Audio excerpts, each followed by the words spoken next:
मध्य प्रदेश में ज्योतिरादित्य सिंधिया के सहारे शिवराज ने सरकार तो बना ली, लेकिन अब सिंधिया के दबाव के चलते उन्हें अपने कई फैसले लेने में परेशानी आ रही है। हालत ये है कि सिंधिया के दबाव में सरकार को कई फैसले लेने पड़ रहे हैं। इस बीच सिंधिया की लिखी एक चिट्ठी तेजी से वायरल हो रही है, जिससे कांग्रेस शिवराज से सवाल पूछ रही है। तो क्या है इस चिट्ठी में, देखिए ये रिपोर्ट। 2018 में मध्य प्रदेश की 230 सदस्यीय विधानसभा के चुनाव हुए, जिसमें कांग्रेस को सबसे ज्यादा 114 सीटें मिली। पार्टी को 4 निर्दलीय और 3 अन्य विधायकों का भी समर्थन मिला, जिसके बाद कांग्रेस के कमलनाथ मध्य प्रदेश के सीएम बन गए। लेकिन कमलनाथ की कांग्रेस सरकार 15 महीने ही चल पाई।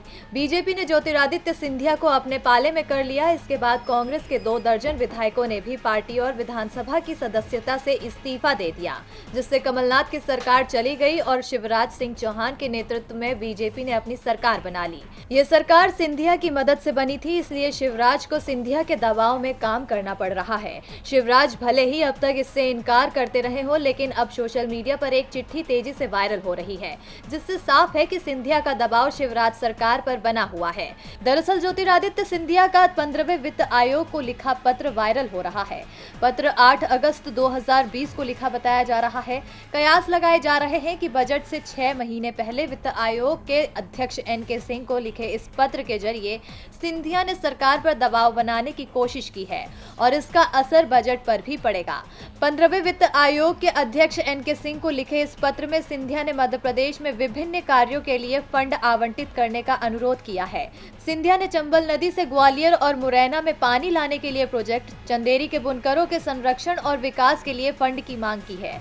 सरकार पर सिंधिया के दबदबे का अंदाजा इसी बात से लगाया जा सकता है।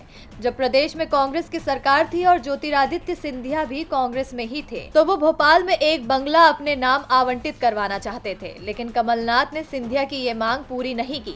लेकिन शिवराज सरकार मध्य प्रदेश में बनते ही 48 घंटों में ज्योतिरादित्य को भोपाल में बंगला आवंटित कर दिया गया, जिससे ये साफ जाहिर होता है कि सीएम शिवराज अपनी सीएम की कुर्सी बचाने के लिए कितने दबाव में हैं।